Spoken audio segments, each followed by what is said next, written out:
Hello guys, welcome back, and we are back with another COVID-19 video. So before starting the topic, please subscribe to the channel and press the bell icon so that you get the latest update. So today's topic is Omicron severe virus naive unvaccinated people. तो Omicron कितना ज़्यादा severe है unvaccinated people पे, और BA.4 BA.5 क्या है, और भी इस टॉपिक के बारे में हम बहुत कुछ जानेंगे। तो let's get into the topic. जैसा कि सार्स कोविड-2 वायरस को ह्यूमन बॉडी अडेप्ट कर रही है, वैसे वैसे यह वायरस ट्रांसफॉर्म होकर इम्यून प्रोटेक्शन को एस्केप कर रहा है। ओमिक्रॉन और उसके सब लाइनेज इस समय वर्ल्ड पर रूल कर रहे हैं, और यह जानना इम्पोर्टेंट है कि वैक्सीन कितनी अच्छी तरह काम कर रही है। कई रीजन से रियल वर्ल्ड एरिया का एक्सपीरियंस अक्सर वैक्सीन मैन्युफैक्चरर द्वारा किए गए ओरिजिनल एफिशिएंसी स्टडी से डिफरेंट होता है। मैट्रिक्सिव ने एक प्री प्रिंटिंग के रूप में पोस्ट की गई एक रीसेंट स्टडी में, जिसे अभी तक पीर रिव्यू नहीं किया गया है, डेल्टा ओमिक्रॉन के साथ रियल वर्ल्ड के एक्सपीरियंस के कंपेयर में स्पेशली एड्रेसिंग या A&E accident and emergency different vaccination situation वाले कोविड पॉजिटिव लोगों के बीच रिस्क का कारण बताती है।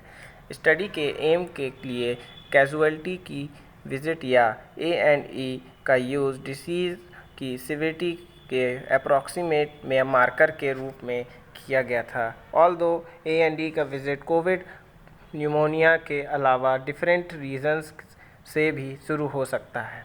डेनियल जे ग्रिंट की स्टडी और अदर रिसर्चर्स ने 2,37,430 पीपल्स को देखा जो ओमिक्रॉन से इन्फेक्टेड थे, और 92,950 पीपल्स को जो डेल्टा से इन्फेक्टेड थे। यूके में दिसंबर 2021 में उन्होंने देखा कि ओमिक्रॉन से इन्फेक्टेड लोगों को डेल्टा कंपेयर में A&E विजिट की ज़रूरत कम थी।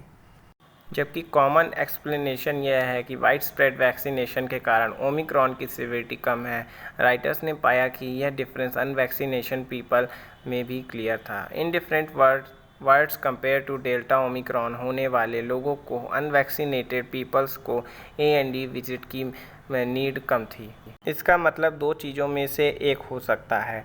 ओमिक्रॉन अपने आप में पैथोजेनिक हो सकता है, कम पैथोजेनिक, या नॉन इन्फेक्टेड पीपल ने अब तक नेचुरल इन्फेक्शन के ज़रिए इम्यूनिटी का एक एसेंशियल लेवल बना लिया है। दूसरी ज़्यादा होने की संभावना है, क्योंकि हम जानते हैं कि हांगकांग में अभी वैक्सीनेटेड किए गए लोगों ओमिक्रॉन से सीवियर इफेक्टेड हैं।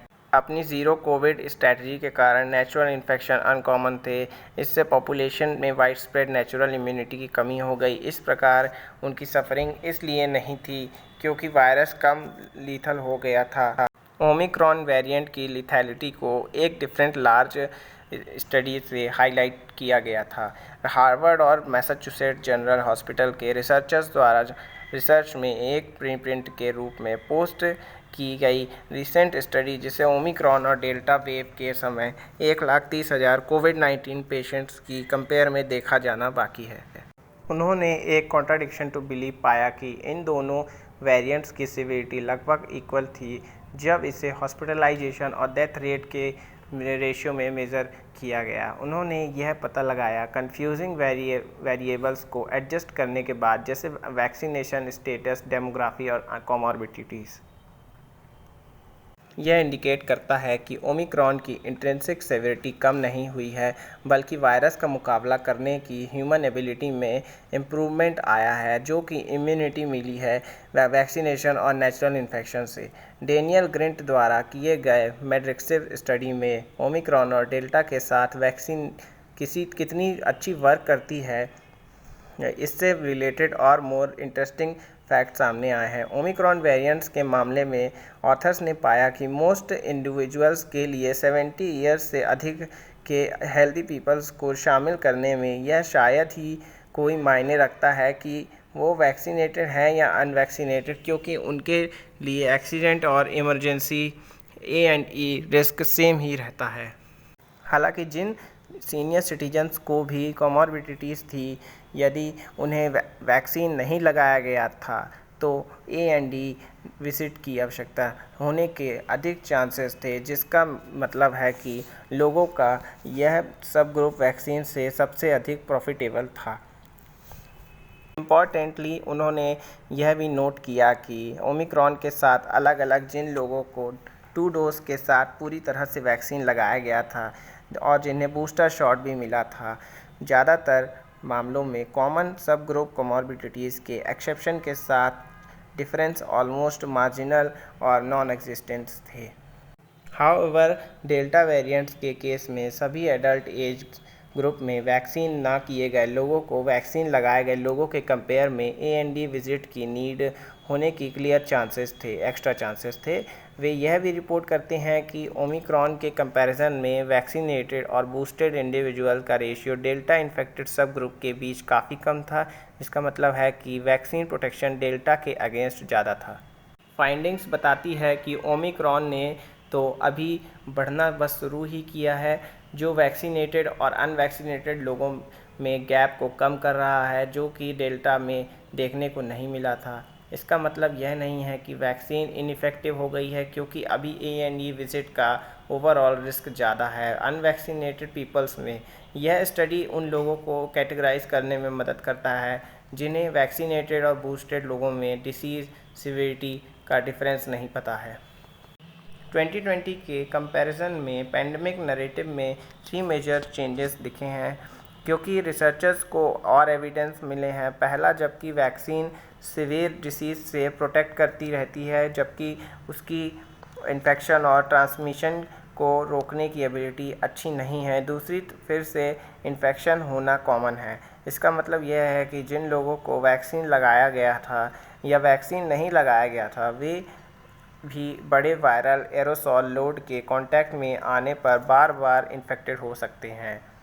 थर्ड एंड फाइनल इन्फेक्शन का रिस्क इनिशियल मंथ में कम होता है, चाहे पेशेंट वैक्सीनेटेड हो या नेचुरल इन्फेक्शन बॉडी का हो, पर यह बाद में तेज़ी से इन्फेक्शन प्रोटेक्शन कम हो जाता है और ये जल्दी फैलने लगता है। अब हम जानेंगे BA.4 और BA.5 का ओमिक्रॉन लाइनेज, जो कि इसके वंशज हैं, इनके बारे में हम जानते हैं। अब in late November 2021 world health organization WHO ने SARS-CoV-2 के B.1.1.1.529 लाइनेज को वेरिएंट को कंसर्न वॉक ओमिक्रॉन्स के रूप में नेम किया। ओमिक्रॉन का फास्ट पेस और पूरे वर्ल्ड में SARS-CoV-2 के पिछले लाइनेज का डिस्प्लेसमेंट, स्पेशली डेल्टा का, इस बात का एग्जाम्पल था कि ओमिक्रॉन के पास डेल्टा पर न केवल एक फिटनेस बेनिफिट था, बल्कि उन लोगों को इन्फेक्टेड करने का एबिलिटी भी थी जिनके पास पहले से इम्यूनिटी थी डेल्टा या वायरस के किसी भी प्रीवियस लाइनेज की। 3 सिस्टर लाइनेज 2021 में अपने डेजिग्नेशन के दौरान वॉक ओमिक्रॉन में शुरू में 3 सिस्टर शामिल थीं, BA.1, BA.2 और BA.3। हालांकि एवरी लाइनेज अपने म्यूटेशन के मामले में एक दूसरे से डिफरेंट था, जबकि BA.3 remains relatively rare. Lineage BA.1 और BA.2 प्राइमरली मोस्ट कंट्रीज़ में कोविड-19 केसेस में अपसर्ज के लिए रिस्पॉन्सिबल थे और पूरी तरह से वैक्सीनेटेड पीपल्स में भी इन्फेक्ट कर देने का कारण थे। Otherwise vaccination is fully successful. Time के साथ BA.2 प्रीडोमिनेंट ओमिक्रॉन लाइनेज बन गया दुनिया भर में। अब तक वर्ल्ड के डिफरेंट एरियाज़ में ओमिक्रॉन के 100 से भी ज़्यादा सब लाइनेज का पता लगाया गया है और उन्हें नेम दिया गया है। अप्रैल 2022 में साउथ अफ्रीका में रिसर्चर्स द्वारा जीनोम सीक्वेंसिंग के ट्रायल ने इस एरिया में 2 नए ओमिक्रॉन लाइनेज का पता लगा लिया, जिन्हें बाद में नाम phylogenetic assignment of name global outbreak Pango network के से BA.4 और BA.5 दिया गया। BA.5 पिछली ओमिक्रॉन वेव के बाद साउथ अफ्रीका में देखे गए कोविड-19 मामलों में संख्या में इंक्रीज के साथ 2 लाइनेज का पता लगाया भी कोइंसिडेंस है। 2 लाइनेज साउथ अफ्रीका में केसेस की नई वेव चल रहे हैं। अब पर डे 10,000 से ज़्यादा केसेस छू रहे हैं और 26% से ज़्यादा के टेस्ट पॉजिटिव हैं। इसके अलावा साउथ अफ्रीका के रिसर्चर्स का सजेशन है कि BA.4 और BA.5 दो लाइनेज BA.1 इन्फेक्शन के मीडियम से गेन इम्यूनिटी से बच सकते हैं। मतलब BA.5 की इन्फेक्शन अगर आपको हुआ और आप ठीक हो गए हैं तो आप बच सकते हैं इन दोनों लाइनेज से, क्योंकि आपके पास उसकी इम्यूनिटी है। तो क्या बचने के लिए BA.1 लें? हालांकि इंडिया में अभी तक इसका पता नहीं चला, लेकिन BA.4 और BA.5 लाइनेज का पता कम नंबर्स में 15 अदर कंट्रीज़ में लगाया गया, including United kingdom, Austria, Germany and the USA। South Africa के अर्ली स्टडीज़ का अनुमान है कि BA.4 एंड BA.5 का BA.1 के साथ साथ BA.2 लाइनेज पर एक सिग्निफिकेंट ग्रोथ बेनिफिट है, जो या तो बेटर ट्रांसमिट के लिए लाइनेज की एबिलिटी का कारण हो सकता है या प्रीवियस इन्फेक्शन या वैक्सीनेशन से इम्यूनिटी से बचने की एबिलिटी, जबकि ओरिजिनल BA.1 लाइनेज से सिग्निफिकेंटली डिफरेंट BA.4 और BA.5 में एक स्पेशल स्पाइक प्रोटीन होता है। BA.2 के कंपेयर में BA.4 और BA.5 दोनों डोमिनेंट ओमिक्रॉन लाइनेज से 3 म्यूटेशन और 1 डिलीशन से डिफ़र होते हैं। 3 में एक डिस्टिंक्ट म्यूटेशन जो पाया जाता है BA.4 और BA.5 लाइनेज में, वो L452R है, जो spike protein of the virus में पाया जाता है। L452R म्यूटेशन L452R सिचुएशन में म्यूटेशन कप्पा और एप्सिलॉन के साथ डेल्टा में पाए गए, जबकि वेरिएंट लैम्डा में वो L452Q था। इन म्यूटेशंस को पहले वायरस की इंक्रीजिंग इन्फेक्टिविटी से जुड़े होने की रिपोर्ट दी गई है और इसमें मोनोक्लोनल एंटीबॉडी द्वारा न्यूट्रलाइज होने से बचने की एबिलिटी भी है। अर्ली रिसर्च से पता चला कि BA.4 और BA.5 lineage previous BA.1 infection से गेन इम्यूनिटी से बचने में सक्सेसफुल हो सकते हैं। प्रीलिमिनरी एविडेंस है जो प्रीप्रिंट से मिलते हैं, वह यह कहते हैं कि BA.1 से मिली इम्यूनिटी से ज़्यादा वैक्सीन की इम्यूनिटी इफेक्टिव होगी। BA.4 और BA.5 के अगेंस्ट अभी और ज़्यादा एविडेंस की ज़रूरत है। क्लिनिकल आउटकम्स नए लाइनेज को समझने के लिए हैं। स्पाइक प्रोटीन में L452 म्यूटेशन BA.4 और BA.5 ओमिक्रॉन लाइनेज के लिए यूनिक नहीं है, बल्कि डिफरेंट कंट्रीज़ में डिफरेंट ओमिक्रॉन सब लाइनेज में भी इंडिपेंडेंटली ग्रो हुए हैं। इनमें लाइनेज BA.2.12.1 में म्यूटेशन L452Q शामिल है, जो BA.2 का एक सब पार्ट है, जिसे हाल ही में न्यूयॉर्क में कोविड-19 केसेस पर डोमिनेट करते देखा गया है।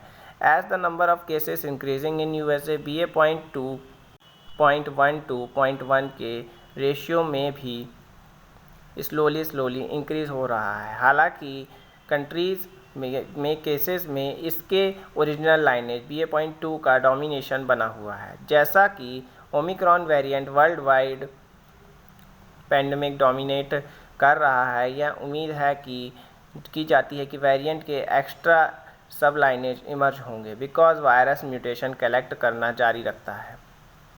जैसे जैसे इन्फेक्शन वेव प्रोग्रेस करती है साउथ अफ्रीका और कहीं और, हमें और ज़्यादा डेटा मिलने की संभावना है। अपकमिंग वीक्स में कि क्या BA.4 और BA.5 लाइनेज नई वेव ला सकता है या और म्यूटेशन करके नए वेरिएंट्स को प्रोड्यूस करेगा और BA.2 लाइनेज को ख़त्म कर देगा। करंट एविडेंस यह पता लगाने के लिए इनसफिशिएंट है कि इन न्यू वेरिएंट्स का वैक्सीन इफ़ेक्ट और डिफरेंट ट्रीटमेंट रिजल्ट पर पिछले वेरिएंट के कंपैरिजन में क्या इफ़ेक्ट पड़ेगा।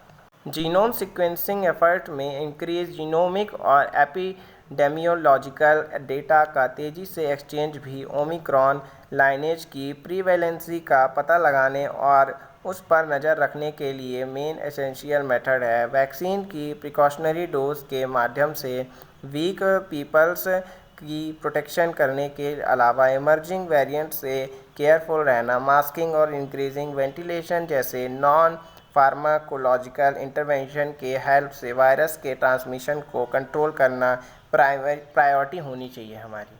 अभी के लिए इस टॉपिक पे इतना ही गाइस, और हम अब आगे अगर कुछ कोविड के बारे में अगर हमें पता चलेगा तो हम उसके बारे में भी वीडियो बना के डालेंगे। और हमारे साथ जुड़े रहिए और वीडियो को लाइक करिए, सब्सक्राइब करिए और शेयर करिए। Thanks for watching.